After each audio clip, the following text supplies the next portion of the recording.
Eu tava aqui pensando em mais uma noite de insônia. Um tema bom pra abordar é como sacralizam a família. Todos nós sabemos que é quase uma loteria. Família é como você apostar num jogo toda vez só pra perder. Mas ainda tem gente que acha que mãe e pai é sagrado, que acham que não, a família tá ali pra te ajudar, ela vai ser o suporte pra sua vida. Hoje, no vídeo de hoje, eu vou falar um pouco mais sobre essa questão da família e desmistificar algumas coisas sobre... Claro, não tô dizendo aqui que a culpa é inteiramente das pessoas, tá? Todo mundo tem sua parte de culpa, mas também tem a sua parte que é vítima, tá? Tanto eu quanto as pessoas, porém, a gente sabe que pai e mãe, entre outros terceiros ao redor, têm responsabilidade sobre a criação, sobre as crianças e tal. Então, eu vou abordar um pouquinho sobre a minha vivência, já que eu tava aqui entediado, decidi começava a elencar algumas coisas sobre a minha vida para entender melhor e compreender o porquê que certas pessoas sacralizam a família e outras demonizam. Então, eu vou dar um relato mais detalhado e vou também fazer alguns comentários. Bem, pessoal, eu estava aqui elencando alguns pontos que compõem a família desestruturada. Eu cheguei aqui a uma sériezinha de pontos e eu vou comentar aqui com vocês. O primeiro é a falta de comunicação, né? Comunicação que vale, obviamente. Quem nunca teve momentos em que não dava para falar com seu parente, porque senão ia sair uma briga mesmo, agressividade, ou então manipulação, né? Comportamento passivo-agressivo, ou então até a pessoa até te ouvia, só que ela não parecia se importar com aquilo que estava acontecendo. Eu acho que é o mais normal. Eu tive tudo isso na minha casa, né? Tanto com os meus parentes que me criaram, que no caso foram meus avós, quanto posteriormente com os meus pais e outros. Aqui eu acho que muitos dos parentes acabam, como que eu posso dizer, pecando pela falta de planejamento mesmo. Eu acho que as pessoas, por N razões, falta até de conhecimento, falta de visualizar as consequências de alguns atos na vida, já estão no mundo muito doido e tal, acabam não sendo preparadas, né? Eu acho que essa questão da família desestruturada, ela é uma questão quase que hereditária, né? Então, você tem avós que passaram para os seus pais, e esses avós também viveram em famílias desestruturadas, etc, etc, etc. E aí a pessoa também não aprendeu o que era certo, ela não teve uma referência materna, paterna adequada, então ela não sabe dialogar, ela não sabe agir com nada que não seja autoridade excessiva, né? Agressividade. Ela não sabe fazer nada, basicamente. Ela não sabe o que é ser pai e o que é ser mãe. Então, eu elenquei também um outro ponto que eu achei engraçado, né? Que é a questão da ausência de afeto e de apoio emocional mesmo. Porque a gente sabe que a criança, ela é um terreno que tá ali para ser erguido, né? Tanto do ponto de vista físico quanto também emocional, afetivo. Só que o pai que não tá ali sendo realmente um pai, não está sendo a pessoa que vai lidar com aquele emocional, que vai impor limites, por exemplo, que vai estender a mão para um acolhimento, para um carinho, uma compreensão, a gente acaba tendo uma falta mesmo dessa dinâmica, né? As relações são todas frias, distantes, indiferentes. Isso leva a criança, por exemplo, ter até uma certa tendência a sempre se achar insatisfeita, se achar insuficiente também, né? Porque ela acha que ela é muitas das vezes o problema na vida dos pais, né? Porque os pais a tratam dessa forma como um fardo, né? Muitas das vezes até imputando responsabilidades à criança. Eu, por exemplo, eu me lembro muito bem que eu até tinha dificuldade de ter noção dessas demonstrações de carinho, afeto, acolhimento. Tanto é que eu fui ter isso muito dos meus amigos e amigas no colégio, assim, mas na minha família eu nunca tive. Sim, foi algo bem complicado. Sim, foram muito raros assim os momentos mesmo em família em que eu pude sentir esse acolhimento, esse carinho. Então, eu acabei me voltando muito para o mundo muito cedo, vendo ali uma forma de me estruturar emocionalmente.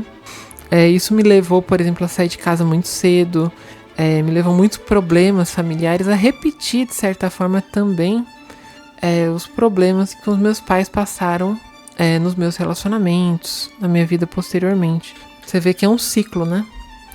Aí eu tava elencando um terceiro ponto, que é a violência, né? Eu nunca vou me esquecer de uma cena que me aconteceu, que foi uma cena em que minha mãe veio em casa, né? Ela estava presente com os meus tios, com os meus avós, e ela tentou esfaquear um dos meus tios, irmão dela. E eu com 6 anos vendo tudo aquilo, eu lembro até hoje que eu via assim a porta do corredor, eles estavam na sala, e nitidamente eu chorava assim, tipo, vendo aquilo, vendo aquela cena de violência e tudo que estava acontecendo ao meu redor. E eu sei que eu cresci uma criança muito violenta por diversas coisas que me aconteceram, violência física, psicológica. Sim, eu me lembro de uma cena em que o meu avô, ele estava na cozinha e ele bebia o dia inteiro, assim, principalmente quando era final de semana, né? Mas todo dia ele bebia. E ele tava nervoso e tal, ele também tinha problema de vícios diversos, né? E em que ele me acertou realmente com uma garrafa de 51. Eu tive diversos problemas, assim, todo tipo de violência, na verdade, né? Então, eu acredito que as causas para isso não só sejam também justamente um ciclo de violência dentre as famílias, mas a origem disso tudo é porque a própria sociedade é extremamente violenta. As pessoas talvez gostariam de redirecionar todo esse esforço violento para outras coisas, mas elas redirecionam isso, né, para as pessoas próximas, para parentes, né, principalmente aquelas pessoas que são mais vulneráveis, as crianças, né, no caso. Eu vejo muito isso. E infelizmente, para se parar esse ciclo demanda de muito autoconhecimento, autoobservação. Outra coisa que eu elenquei aqui, eu achei interessante, né? É a falta de uma autoridade competente.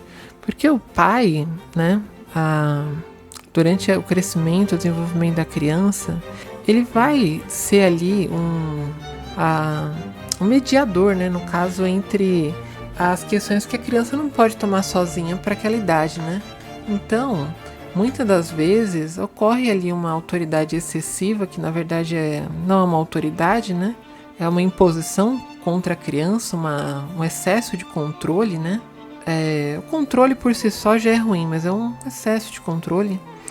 Ou então, às vezes, a criança simplesmente ela faz o que ela quiser, porque ela tá largada no mundo e é a coisa mais normal que tem. E isso é normalizado, né? Infelizmente, isso é visto inclusive com bons olhos, né? Faz muito parte da sacralização da família, né? Que não, mas você está ensinando a outra criança que no futuro vai assumir responsabilidade. Não, né? Você não pode colocar a sua responsabilidade nos outros, seja de se autogerir ou de gerir outras pessoas. Então, isso vai levar a criança ou adolescente a, quando ele tiver numa situação da vida adulta, ele não vai saber se comportar de forma minimamente aceitável, né? Enfim, fora que tem a famosa disciplina pragmática. Ora o pai vai te fazer de bucha de canhão. Ora ele vai simplesmente te largar ali pra você fazer o que você quiser. Isso daí é extremamente complicado. Eu acredito que, assim, muita gente sacraliza todos os pontos, né? Ah, não, mas é melhor apanhar da mãe e do pai do que apanhar da polícia. Como se bater em alguém garantisse educação. Porque se no Brasil bater em alguém garantisse educação, a cadeia não tava com 2 milhões de pessoas. Porque eu tenho certeza que na favela onde mais se prende pessoas, a mãe deve sentar o couro do nego até ele ficar branco. Então, assim, não justifica, né? Problemas com dependências, álcool, drogas, jogo. Na minha família, meu avô era alcoólatra. A minha avó era uma pessoa que tinha vícios de viver uma vida perigosa, né? Se envolvia com diversas pessoas. Inclusive, um dos problemas que ela arrumou foi inclusive meu avô, né? Claro. E minha mãe, como eu já expus em outro vídeo, ela era viciada em drogas, foi viciada em drogas durante muito tempo. E um dos meus tios também era alcoólatra. Enfim, diversos problemas familiares aí com vícios. É óbvio que a gente sabe que as pessoas deveriam pensar assim, antes de botar alguém no mundo, ter um planejamento que não só fosse financeiro, mas também emocional, né?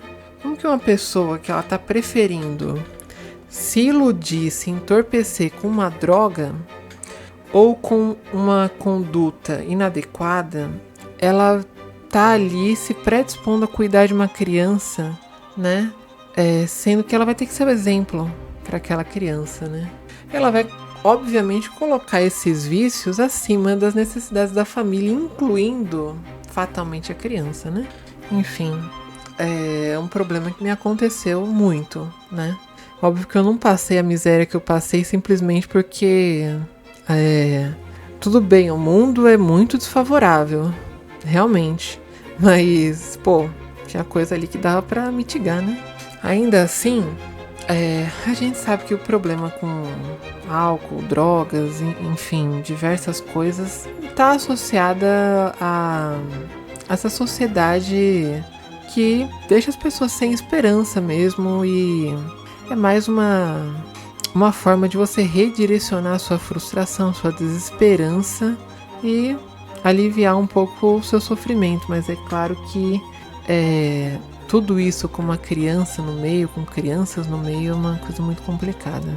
Dá pra perceber, né, muito que é óbvio que o adulto ele tem a sua parte de culpa, mas tudo parte muitas vezes da questão do não planejamento familiar. A pessoa ela não tem essa oportunidade, ou então não, né, tá perpetuando ali o ciclo e acaba passando para frente esses problemas, né? Tem a questão financeira, né, que todo mundo acho que já tá cansado de saber, né? Que é um perpetuando a pobreza do outro, né? Realmente, né? Problemas econômicos, desemprego sem perspectiva de mudança, até negligência sobre as necessidades básicas. Então, não tem como se manter. Então, você vai comer dia sim, dia não. É muito do que eu sofri também. Passo um pouco por isso. Os problemas de ordem de ordem mais geral, né? É uma coisa que pra mim particularmente foi muito complicada, porque todo mundo sabe como é a vida do pobre, né? Então, ora você tem alguma coisa, conquista ali uma migalha, ora você tá passando fome literalmente, né? E assim, você como criança vendo tudo isso, já cresce revoltado, né? Você já cresce querendo num bom português, botar pra fuder, né? Eu cresci bem revoltada mesmo. Já quase fui expulsa de escola. Sim, tive muitos problemas mesmo, até tentativas de não mais viver, né, durante a adolescência, muito passou por isso, né. Sofro de ansiedade e depressão desde os 9 anos, enfim, diversos problemas que eu tive, não só por conta da questão de ver, né, a realidade da minha família, mas essa parte financeira mostra um pouco da realidade do mundo mesmo, né, pra gente. O seu pai tá sem perspectiva, sua mãe, o seu avô, sua avó, mas você acaba crescendo sem perspectiva, né. Um outro ponto interessante, né, o abandono ou ausência dos pais. Eu só fui dar real importância para isso, assim, porque eu acabei me segurando muito, me reprimindo muito, ao dizer que eu não sentia falta de ter de ter pais, né, por conta de eu não ter tido meus pais biológicos durante a maior parte da minha infância. Eu me reprimia bastante porque eu buscava mostrar que eu me contentava com a criação que havia sido dada pelos meus avós, e até porque qualquer sinal de descontentamento era como se eu estivesse sendo ingrata e, portanto, né, ameaça de porrada e gritaria e diversas outras coisas. Então eu fui dar mais atenção para isso quando eu estava já na faculdade de pedagogia, já era adulta, e que eu percebi que eu tinha uma total falta de vínculo afetivo com as pessoas, uma total falta de referência parental, ou seja, eu não sabia exatamente como deveria ser uma criação ideal, né? Ideal aqui no sentido não utópico, tá? Mas ideal naquilo que dá pra fazer, né? Eu não tinha a menor referência, eu era uma pessoa bem perturbada e eu fui para prestar atenção nisso já adulta. Um outro ponto, já tá chegando no finalzinho, os conflitos conjugais, por exemplo.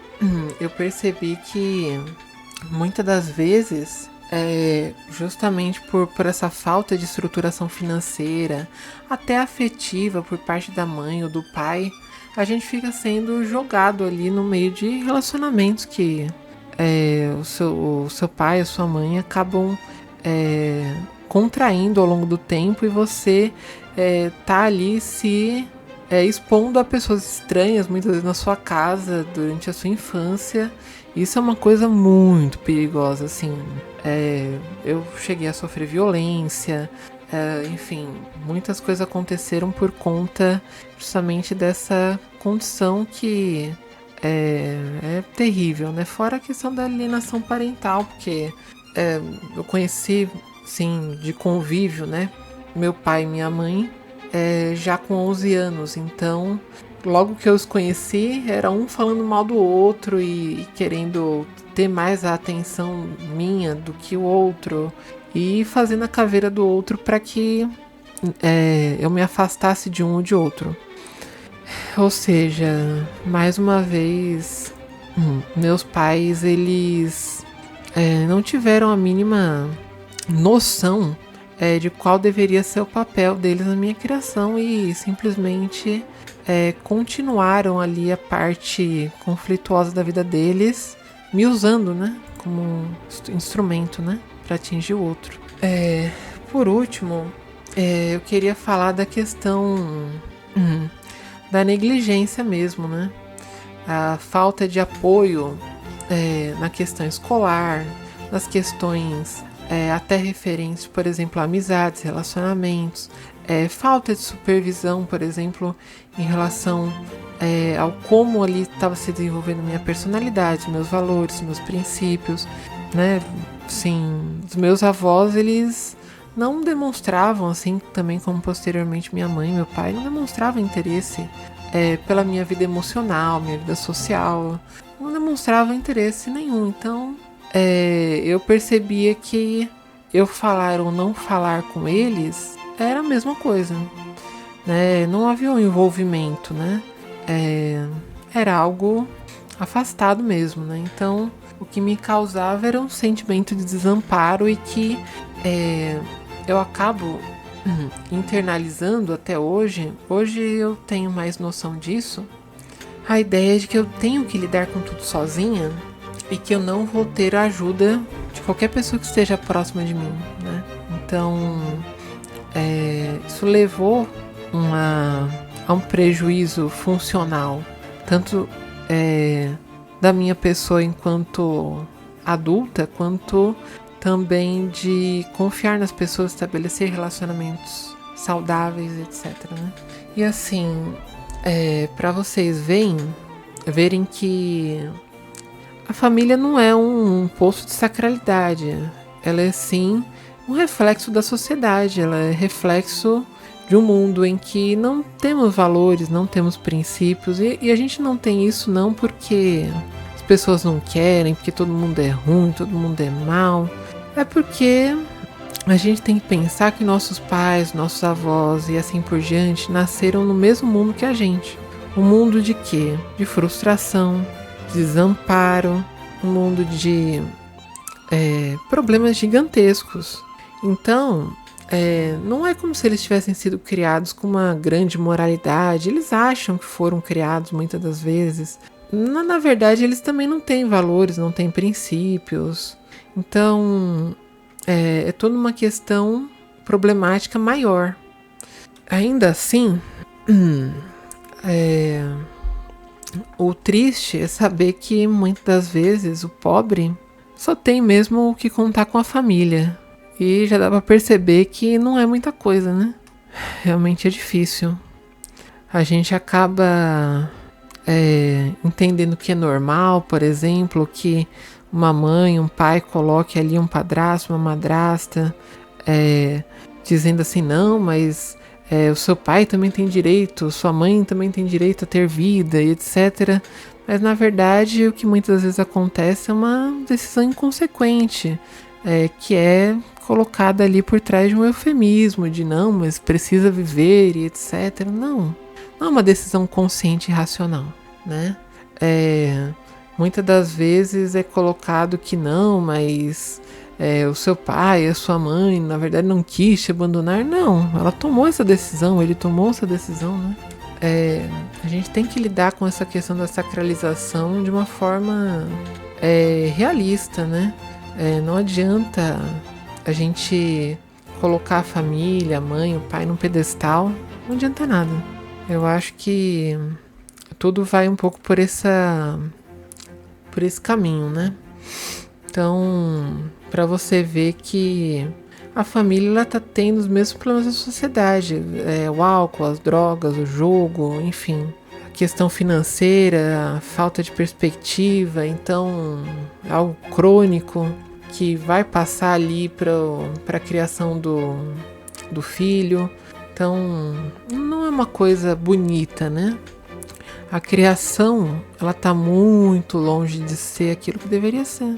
E a gente tem que aceitar o realismo disso, porque muitas das vezes a gente sacraliza a família para se proteger de pensar sobre o que nós passamos de verdade, tanto hoje quanto na nossa infância.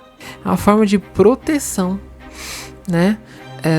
Porque nós entendemos que se nós formos criticar a criação que nós tivemos, nós estaremos criticando, em grande medida, nós mesmos. Isso até é correto de pensar, mas o fato é, você não pode se impedir por conta de uma questão egóica, né? Uma questão interna sua de bem, talvez eu não tenha tantos valores quanto eu acho que eu tenho, talvez eu não esteja tão bem criado quanto eu achava que eu era, talvez eu não esteja tão bem emocionalmente, intelectualmente, como eu achava que eu era. Sim, eu acho que passa muito por essas questões. Eu gostaria que vocês refletissem, né, sobre a criação de vocês, gostariam que vocês comentassem as dificuldades que vocês passaram também, inclusive, né, o que vocês chegaram de conclusão na vida adulta né, repensando tudo que vocês viveram, se vocês conseguiram destruir esse pedacinho de cristianismo que tem dentro de vocês, de capitalismo também, né, vamos ser sinceros, e tirar essa sacralização da família, né, de perto de vocês. Bem, eu vou ficando por aqui e se cuidem. Até o próximo vídeo.